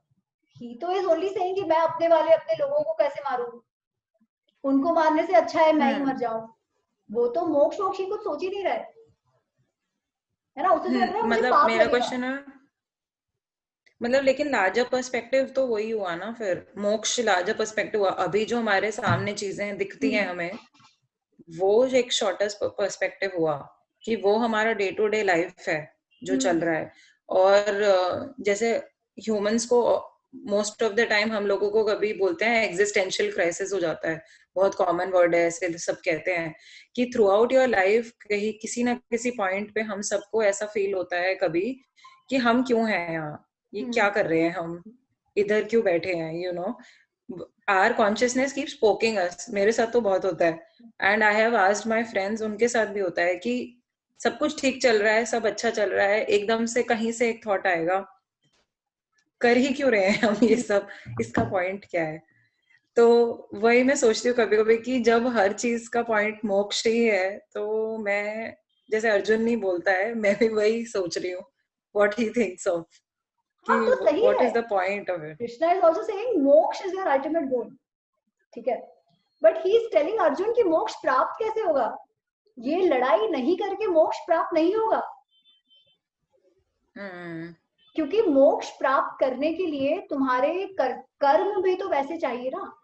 अभी तो वो क्यों नहीं मारना चाह रहे उनको, वो इसलिए नहीं मारना चाह रहे कि अरे बड़ा पर्सपेक्टिव, ये जिए तो भी क्या मरे तो भी क्या, नहीं, वो इसलिए नहीं मारना चाह रहे क्योंकि वो उसके लोग हैं। अगर उसके सामने अभी पितामह नहीं होते और कोई दूसरे देश का राजा होता तो वो क्या भाग जाता क्या? नहीं ना, तब तो वो लड़ता। और इतना ही बड़ा दिल रखना था तो मान जाते हैं कि नहीं चाहिए ये 5 गांव, कुछ नहीं चाहिए, हम तो वन में ही ठीक है ना। पर वो कैसे नहीं करता है, क्योंकि उसका स्वभाव ऐसा नहीं है। स्वभाव उसका गर्म खून वाला है कि जस्टिस होना चाहिए, ये उसका एक्चुअल स्वभाव है। पर अभी तो वो मोह में बंध गया है। और कृष्ण वही कह रहे हैं कि ये तो शॉर्ट टर्म हुआ, तू मोक्ष का ये रख, और मोक्ष प्राप्त करने के लिए फिर क्या तेरा मेरा, कौन किसका दादा कौन किसका भतीजा, ये सब तो बहुत छोटी छोटी चीजें हैं। This is the point. So मोक्ष की प्राप्ति के लिए you have to anyway do things that you are supposed to do. मोक्ष की प्राप्ति अगर हम टेक्निकली समझे ना, जो धर्म या रादर शास्त्र कहते हैं टेक्निकली, तो मोक्ष कब प्राप्त होता है, जब तुम कर्म बंधन से छूट जाओ। ठीक है, कर्म बंधन क्या, we say every action has a reaction. ठीक है, अब every action has a reaction in the sense हर कर्म का फल होता है। ठीक है, तो जब तक आपके हर कर्म का फल आपको ना मिल गया हो तब तक आप छूट नहीं सकते, तब तक आप बंधन में हो। पर हर एक्शन जो आप करते हो उसका तो फल है।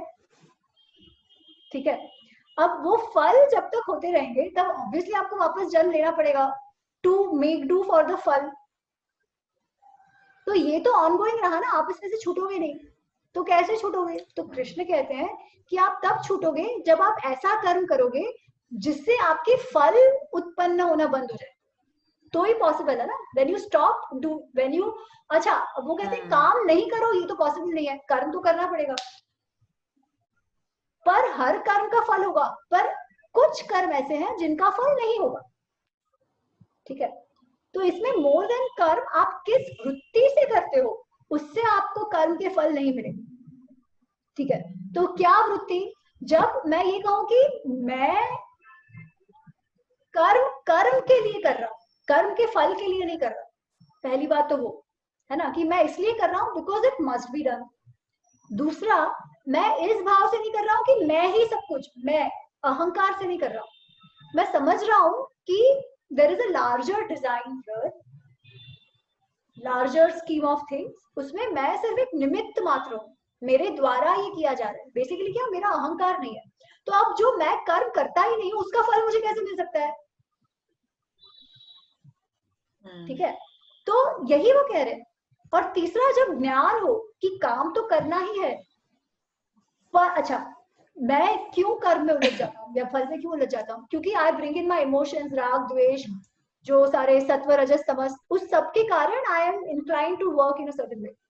इसलिए वो कह रहे हैं कि ज्ञान लाओ, जो काम कर रहे हो बुद्धि और आत्मा से करो, do it because it must be done, सही काम करो। ठीक है, तो इसलिए ही सेइंग डू कर्म इन सच अ वे कि आप कर्म बंधन में ना पड़ जाओ। आप कर्म तो आपने किया, बट वो कर्म के फल ना जनरेट हो, क्योंकि कर्म फल जो जनरेट होते हैं वो अगले जन्म में आपके संस्कार बन के आते हैं। So again they push you towards doing कर्म इन अ सर्टेन वे, है ना। तो वो तुम बंधन में बनते रहते हो, and that is how then when you act in a way of complete surrender, कि जो हो वो I am just going to be an instrument, कि मेरे थ्रू काम हो रहा है. हम जब चक्कू से सब्जी काटते हैं तो चक्कू को कोई पाप नहीं लगता, चक्कू का कोई कर्म नहीं है, चक्कू तो यूज हो रहा है. तो बिकम दैट निमित्त, बिकम दैट इंस्ट्रूमेंट.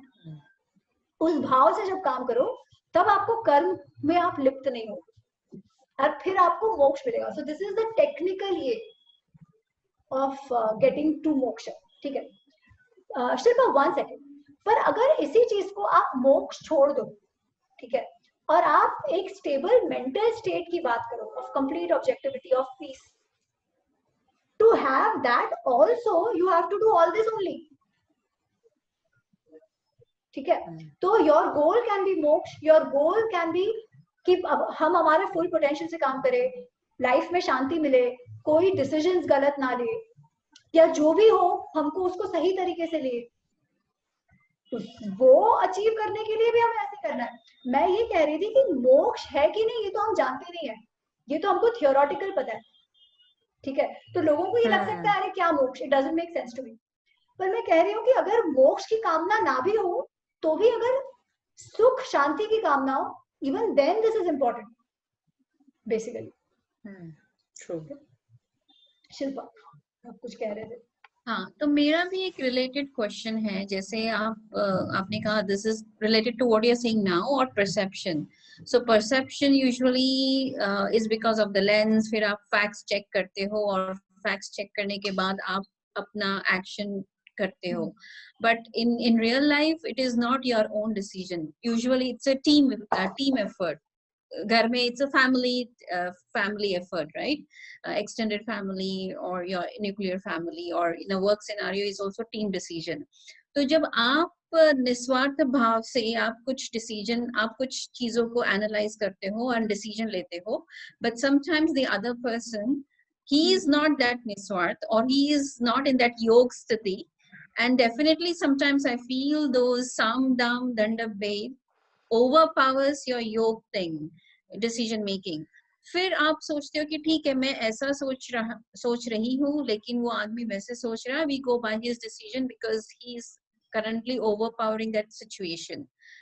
तो आप कर्म नहीं कर रहे, आप डिसीजन नहीं ले रहे हो, but you are listening to his decision. तो आप indirectly are part of the decision, first thing.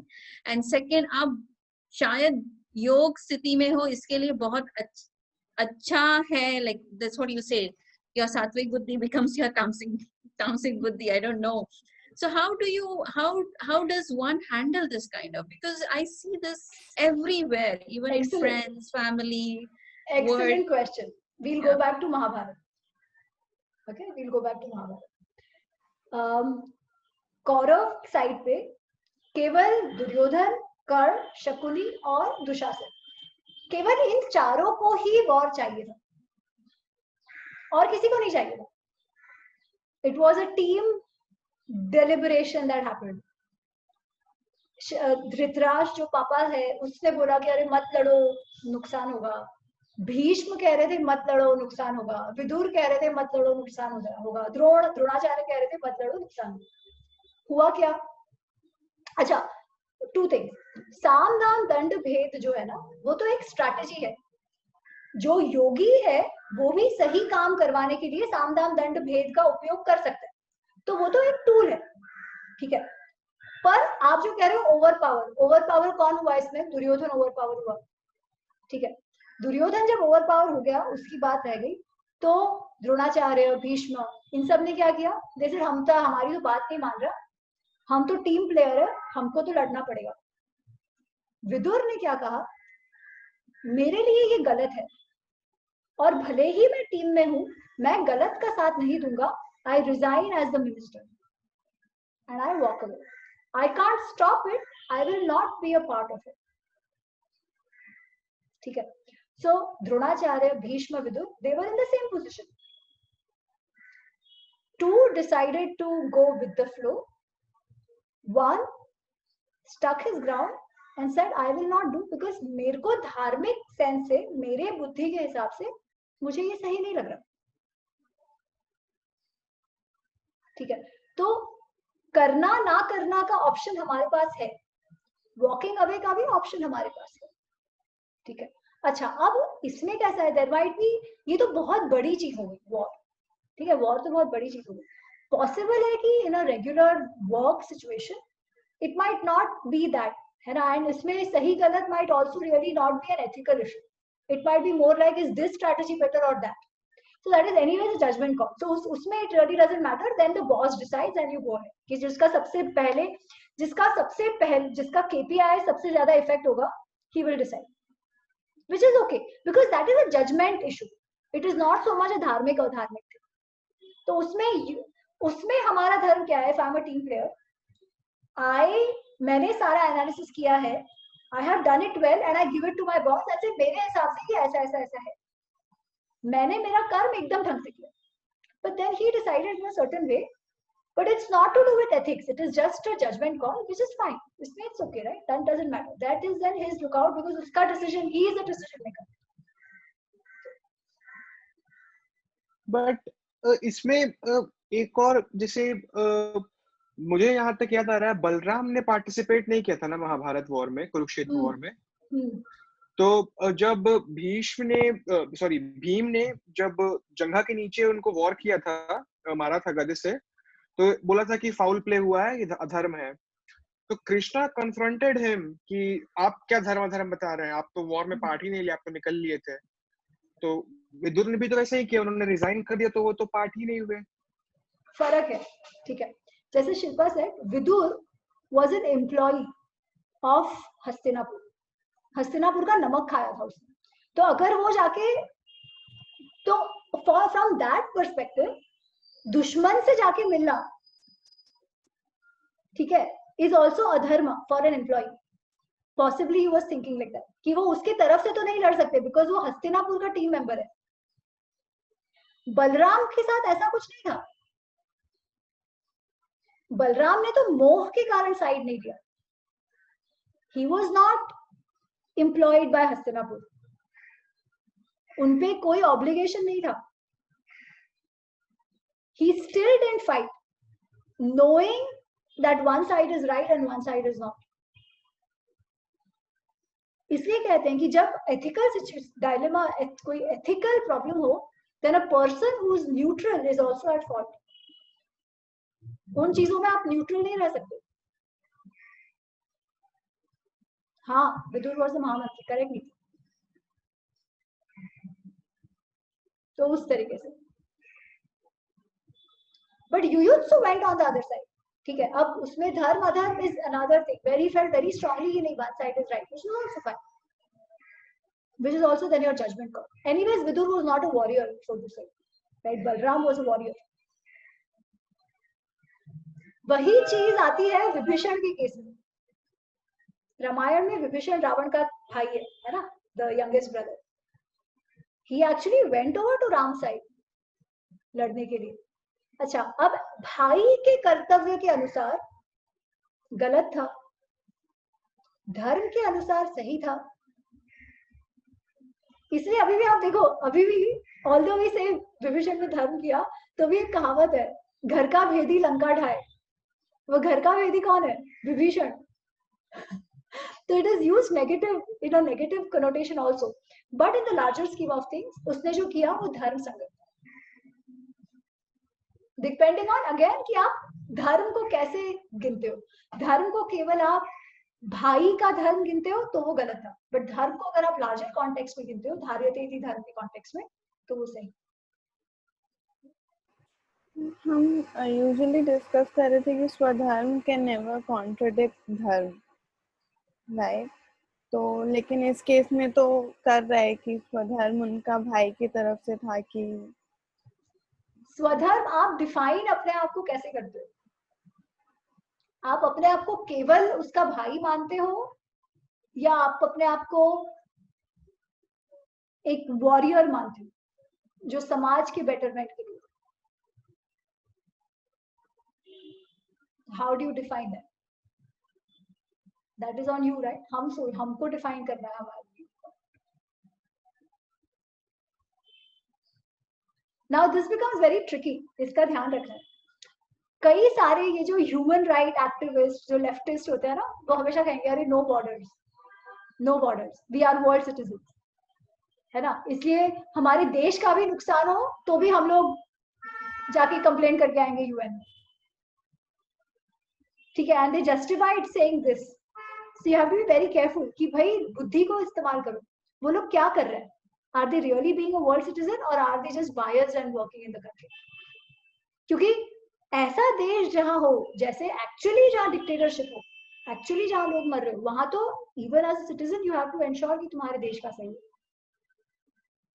तो इसमें भी इमोशन से बह नहीं जाना, फैक्ट्स देखना है, हिस्ट्री देखना है, सही वाली हिस्ट्री देखना है, फिर डिसाइड कर।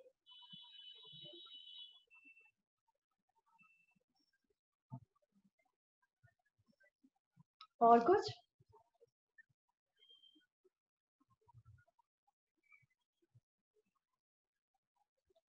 प्रवीण जी आपको कुछ कहना है? Let me see the comments. नहीं, आज थोड़ा स्वास्थ्य भी ठीक नहीं है। क्या? आज थोड़ा स्वास्थ्य भी ठीक नहीं है। ओह अच्छा अच्छा, ओके जी गुड। सो 7:30 5:30 तो हो गए, और कुछ है? गाइस अगली बार we start with 8th chapter. 8th chapter भी बहुत बहुत प्यारा है। 8th chapter is also very interesting.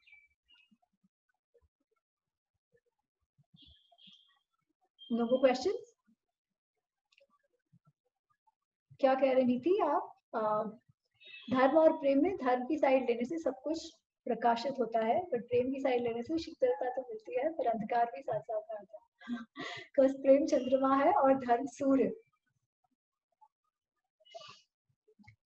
चंद्रमा को रोशनी सूर्य से ही मिलती है, चंद्रमा की शीतलता भी सूर्य से है, ये हमें भूलना नहीं चाहिए। अगर धर्म बिना का प्रेम होगा तो वो माया ही होगा, जिसके तो साथ इसीलिए हाँ नहीं, आप कंप्लीट करिए प्लीज। नहीं आप कह रही थी, आप बोलिए। मैं कह रही तो इसीलिए फिर धर्म प्रेम से ऊपर हुआ ना, क्योंकि उसको अपनी रोशनी सूर्य से ही मिलती है, चंद्रमा को। धर्म में भी प्रेम है, actually that is the ultimate चरम सीमा, जो हम अगले 8वें चैप्टर में भी देखेंगे। क्योंकि कृष्ण क्या कह रहे हैं, अब आप समझो, कृष्ण ने कहा कि ये जो गुण है वो भी मुझी से आया, भले मैं उनमें नहीं हूं, पर गुण में सत्व रजस और तमस भी तो है, ठीक है। तो जब हम धर्म और परसेप्शन की चरम सीमा में पहुंचते हैं, तब हम तमस या जो भी अधर्म को गलत तो मानते हैं, ठीक है, डेफिनेटली वो गलत है, उसका ये लेना चाहिए, बट उस एक्शन के प्रति हम जस्टिस या इनजस्टिस करते हैं, उस बंदे से द्वेष नहीं करते। फॉर एग्जाम्पल जब वो कृष्ण भी कह रहे हैं, तो वो ये कह रहे हैं कि दुर्योधन से द्वेष करने की जरूरत नहीं है, क्योंकि वो तो क्या करे, वो तो अपने संस्कार के हिसाब से काम कर रहे हैं, और उस संस्कार में तमस ज्यादा है, रजस ज्यादा है, बट वो भी तो at the end of the day वो प्रकृति भी तो परमात्मा का ही रूप है, तो इट इज स्टिल परमात्मा का रूप, बट एट अ व्यवहारिक level you still have to confront it, पर द्वेष किए बिना, उससे द्वेष रखने की फिर भी जरूरत नहीं है, उससे फिर भी प्रेम रखना है, सिर्फ प्रेम की परिभाषा को ब्रॉडन करना है। प्रेम की परिभाषा में हम अपने बच्चे से बहुत प्रेम करते हैं, बट जब जरूरत होती है तो उसे पनिश भी करते हैं, उससे गुस्सा भी करते हैं, पर कोई ये कहे कि अरे प्रेम मतलब कभी गुस्सा ना करो, तो वो प्रेम नहीं है, वो तामसिक प्रेम है, क्योंकि आपके प्रेम से आपके बच्चे का नुकसान हो रहा है। तो आपको अगर इतना प्रेम है तो आपको टफ होके गलत टाइम पे गलत भी बताना है, ये प्रेम है। तो प्रेम और धर्म एक्चुअली ऐसा अलग नहीं है। आप प्रेम किससे कर रहे हो? आप जब समाज से इतना प्रेम करोगे, धरती से इतना प्रेम करोगे, तो आप अधर्म कर ही नहीं सकते। तो प्रेम की परिभाषा को विस्तृत करना।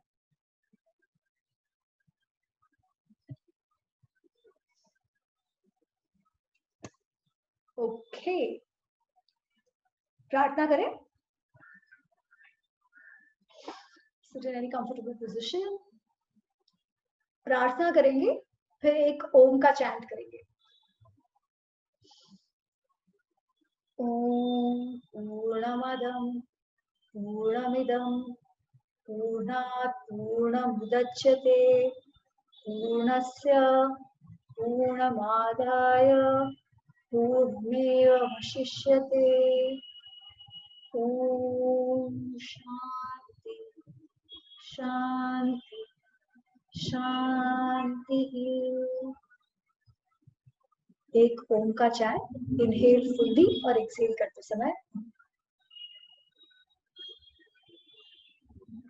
ओम।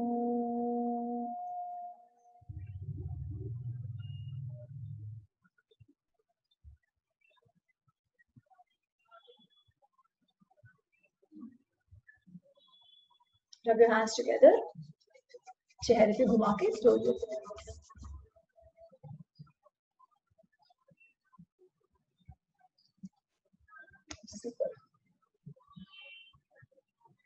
धन्यवाद।